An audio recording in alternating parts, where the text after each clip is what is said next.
প্রিয় শিক্ষার্থীবৃন্দ, আসসালামু আলাইকুম। আজ আমরা সূচক লগারিদমের গুরুত্বপূর্ণ একটি ক্লাস নিয়ে আসছি। গত পর্বে আমরা এই অধ্যায়ের সূচকের সকল বেসিক নিয়ে আলোচনা করছিলাম। আজকে আমরা কিছু ম্যাথ নিয়ে সমাধান করব।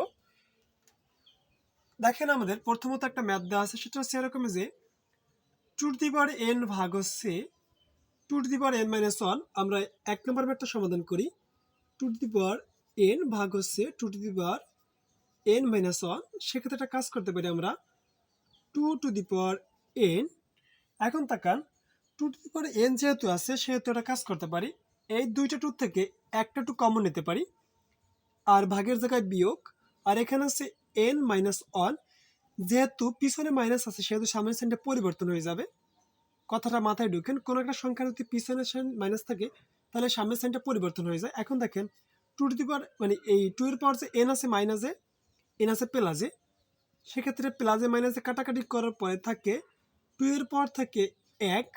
আর কোনো কিছুর পর যদি 1 থাকে তার মানে হচ্ছে ওই রাশি, এখানে ফলাফল আছে, তাহলে 2। আশা করি বুঝতে পারছেন। আমাদের এই অঙ্কটা সমাধান হয়ে গেল। 1 নম্বরটা, এটা হচ্ছে আমাদের অ্যান্সার হচ্ছে 2 নম্বর অঙ্কটা আমরা সমাধান করবো। এবার চলেন দেখি। 2 নম্বর যে অঙ্কটা দেওয়া আছে সেটা হচ্ছে এরকম যে a সমান 3 হলে a কিউব সমান কত। সেক্ষেত্রে একটা কাজ করি, আমরা উভয় পাশে বর্গ করি, a কিউব 3 কিউব। দেখেন তাহলে a কিউব রেখে দিলাম, আর 3 কিউব হচ্ছে 27। 3 কিউব মানে হচ্ছে 3 বার গুণ। কোনো সংখ্যার উপরে যত পাওয়ার থাকবে ওই সংখ্যাটা ততবার গুণ। তাহলে 3 কিউব আছে, তাহলে 3 বার গুণ, 1 2 3, তাহলে 3 3 9, 3 9 27। আশা করি বোঝা গেল। a কিউবের মান তাহলে হচ্ছে 27। তাহলে 2 নম্বর অঙ্কটা আমাদের সমাধান হয়ে গেল। এবার হচ্ছে আমাদের 3 নম্বর অঙ্কটা সমাধান করব। দেখেন 3 নম্বর যে অঙ্কটা আছে সেটা হচ্ছে a⁻1 হোল টু দি পাওয়ার হচ্ছে একটা -1। এখন তাকান, কোনো কিছু সংখ্যার উপরে -1 মাইনাসে, আমি গত পর্বে বলছিলাম এটা হচ্ছে 1/a, আর টু দি পাওয়ার হচ্ছে -1। সেক্ষেত্রে এটা আবার লিখতে পারি 1/a, আবার -1 আবার আছে, তাহলে আমরা লিখতে পারি 1/a।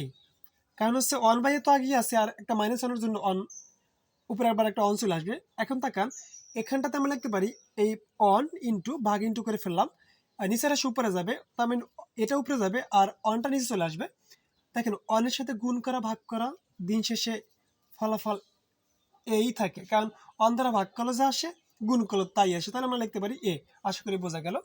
এটাই ছিল আমাদের দ্বিতীয় পর্বের সকল বেসিক প্লাস কিছু ম্যাথ, বেসিক শেষে কিছু ম্যাথ। আশা করি আপনাদের ক্লাসটি অবশ্যই ভালো লাগবে আর অনেক বেশি উপকৃত হবেন এই ক্লাসটি দ্বারা। এরকম নিত্য নতুন ভিডিও পেতে অবশ্যই আমাদের পেজটিতে লাইক কমেন্ট শেয়ার করে সাথে থাকবেন।